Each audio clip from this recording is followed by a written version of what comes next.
Alright, what's going on, you guys? Nick here with Nick Strength and Power. In this video, I wanted to talk about my personal standout of the Men's Open Olympia that I wanted to give some credit to here, and that is Brandon Curry. Brandon Curry is a guy that I feel like a lot of people counted out at this year's Mr. Olympia after his placing last year of 9th.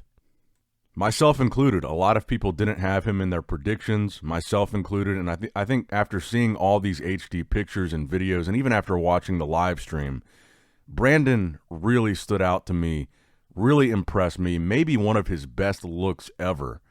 And at 42 years old, about to be 43, and he's been doing this forever, I'm just really impressed with the look that he brought here. And then on top of that, you got to take into consideration he didn't go to Kuwait this year. He stayed home with his family and did this entire prep from home. He didn't do anything special like he typically does. He didn't go overseas for the special training. He prepped at home with his family and brought one of his best looks, I think, to date. And I'm just really impressed by that. And honestly, in some of those call-outs, I think you could have made an argument in some of the poses for Brandon over Nick Walker, which I think is insanely impressive considering the fact that Nick was one of the most hyped, talked about guys going into this show. The freakiest, the mass monster, all this stuff. And there's a good amount of shots where structurally Brandon looks better than Nick. And this is the thing that really got me. There's some shots where Brandon's lower body looks better than Nick's. Not only more conditioned, but in some shots his quads look actually bigger than Nick Walker's, which to me is really impressive because Brandon's whole career he's been criticized for his lower body and the size of his lower body. And now that he's in his mid-40s, he's standing next to one of the biggest freaks in bodybuilding history, Nick Walker, and his lower body is arguably looking better than Nick's. And I mean, you look at shots like the front lat spread, the front double bicep, just structurally, aesthetically, size-wise, he's just 100% still in the mix here. And you look at the guys that he beat at this year's Olympia, it's really impressive. So Brandon was 7th.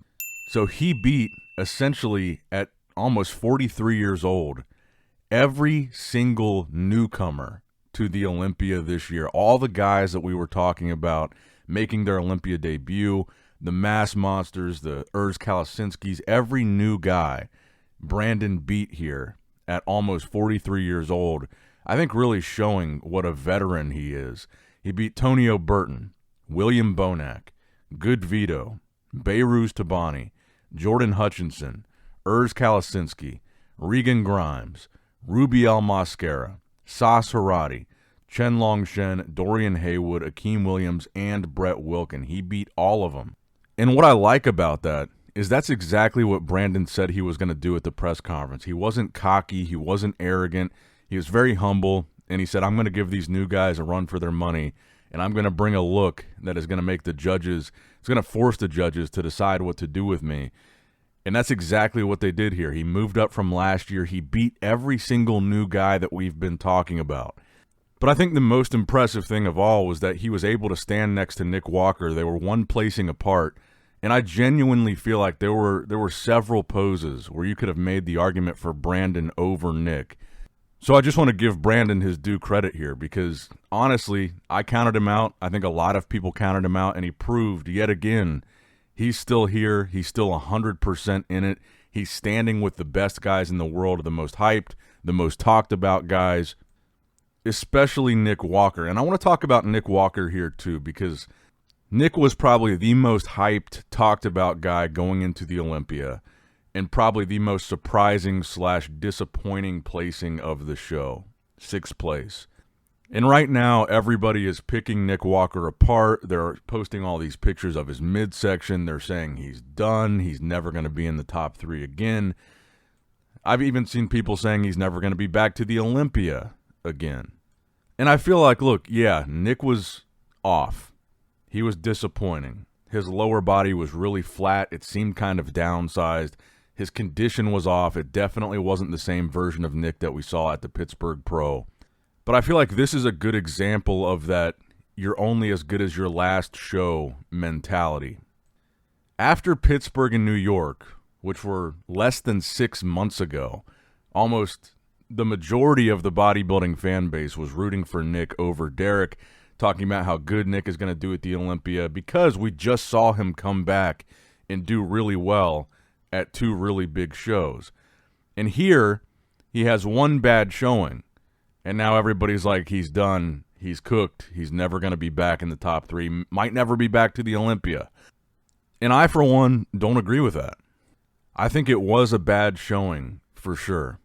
It was definitely not what we expected to see from Nick. I think maybe he probably peaked too early for the show, considering that he looked a lot more impressive in some of the updates that we saw of him, you know, like 2 weeks out. Granted, we didn't really see much of his legs around that time.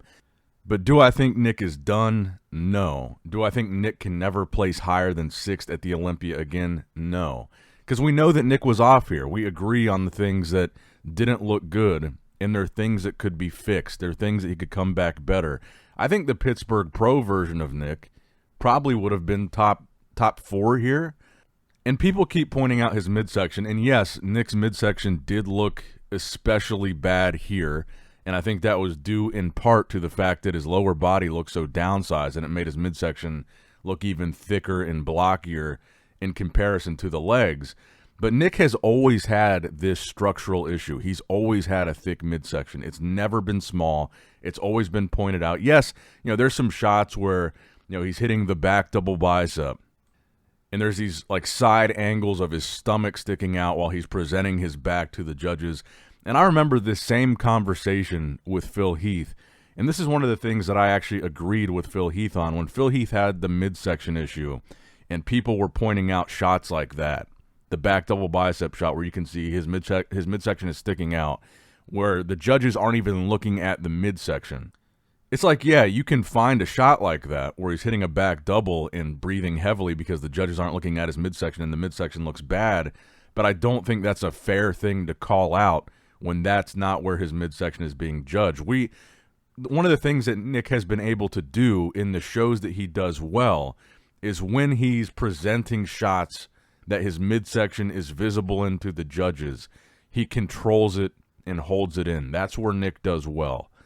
So yeah, there's some shots where Nick's midsection looks absolutely grotesque, but I don't think it was the shots where the judges were actually looking at it. And like I said, you go back to the Pittsburgh Pro, where everybody thought, or at least a lot of people thought, Nick should have beaten Derek. And Derek just won the Olympia. And Derek had just won the Arnold Classic and beaten Sampson back in March. Most people were on Nick's side with winning that show, and Nick had the same structure back then. He had the same midsection back then. It wasn't great back then either. It was thick, it was blocky, but he controlled it when he needed to. And that's when he's still dangerous. Obviously, look, Nick is not an aesthetically pleasing bodybuilder. He's a freak. Structurally, he's not pretty to look at. But when Nick comes in and he's on and he's conditioned and he's controlling his midsection, he is one of the freakiest, aggressively competitive open bodybuilders. And that's what I like about him. I'm not going to sit here and say Nick is aesthetically pleasing or pretty to look at, but in open bodybuilding, you like to see an absolute freak that comes in on, that comes in peeled, controls a weak point even though it might still not look great, and they come in good enough that they almost beat Derek Lunsford, who is now the quote-unquote Triple Crown champ. And that's why I like Nick. He's a mutant, he's a freak, but he's also an underdog. So when he controls these things that people criticize, it really impresses me. And granted, I don't think he did that here. I don't think he controlled his midsection that well at the Olympia. That was another thing that it just made his physique look even worse. But I do think people are very quick to say a bodybuilder is done. They'll never be back. They'll never do well. And I think that's a little extreme for Nick's case. It was less than 6 months ago. Everybody was rooting for Nick, and Nick almost beat Derek. He had a bad showing here. That's what it was. And I think it's also worth pointing out that a really bad version of Nick, I think we all agree this is a bad look for Nick. He was still top 6.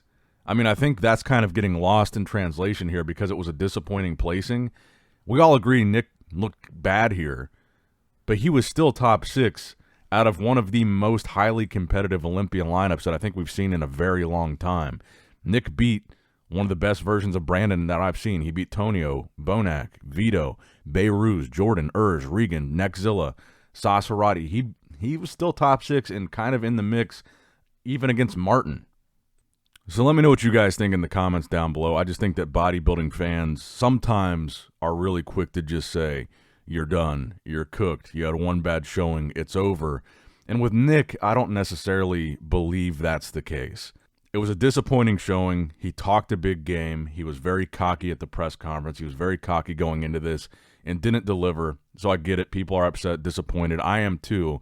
But I think it's extreme to say that Nick is done from here on out. But let me know what you guys think in the comments below. Like the video, subscribe to the channel, click that bell notification icon if you have not already. And as always, I love you guys, appreciate you guys. Nick Strength and Power signing out. All right, guys, don't forget to click that like button and subscribe to this channel if you enjoy the content. Also, check out my Instagram at Nick Strength Power. My Facebook page, which is simply Nick Strength and Power. My secondary YouTube channel, Nick Strength and Vlogs, for vlogs and bonus content that you will not see on this channel. And consider subscribing to my third YouTube channel, Nick Strength and Pokemon, which is all things Pokemon and trading card games, completely unrelated to this channel. So if you're into that, give that one a look. And all links to merchandise and social media will be in the description box below. If you guys want a Nick Strength and Power t-shirt, that will be in the Shopify link below. Have a great day.